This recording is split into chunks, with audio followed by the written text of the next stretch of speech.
আপনাকে কি বলছিলাম? আপনাকে আমি কি বলেছিলাম?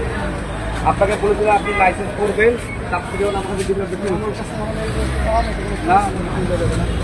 এই এখানে যাদের কাজ নাই তারা যাবে না। হ্যাঁ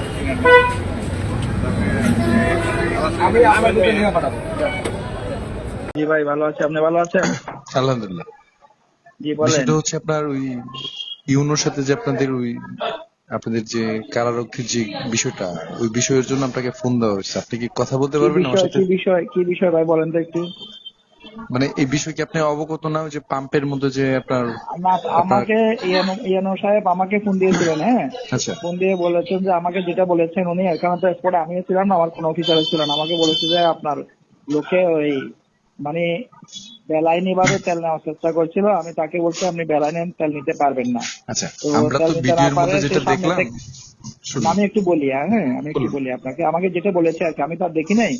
পরে বলছে যে উনি সামনে থেকে সরে গিয়ে পিছনে আবার তেল নেওয়ার চেষ্টা করছে, বাধা দেওয়াতে কিছু সংবাদকর্মীর সাথে এবং ওনার সাথে তারা মিসবিহেভ করছে। পরে উনি আমাকে বলছে আপনি আপনার কারারক্ষী। আমি বলছি ঠিক আছে, আর যদি অন্যায় করে থাকে আপনি আমার কাছে পাঠিয়ে দেন, আমি গিয়ে তার প্রশাসনিক ব্যবস্থা নিব। পরে দেখলাম যে 15 মিনিটের মধ্যে আমার কারারক্ষী আমার কাছে চলে আসছে। হ্যাঁ, বিষয়টা এইটুকুই আমি হচ্ছে জানি।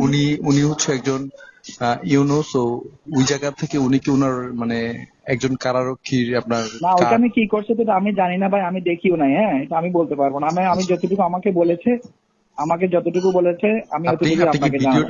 ভিডিওটা দেখছেন? ভিডিওটা না আমার কাছে ভিডিও আসে না, আমি শুধু একটা আওয়াজ, একটা নিউজ দেখেছি শুধু।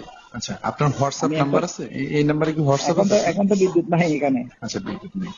এই বিষয় নিয়ে আপনাদের কোনো কি কিছু বলার আছে? না আপনার আমি কিছু যেহেতু এই বিষয়ে আর কিছু জানি না, আমার এই বিষয়ে আর কোনো বক্তব্য না। আমি যতটুকু জেনেছি আমি এতটুকু আপনাকে বলেছি, আর আমি কিছু দেখি নাই।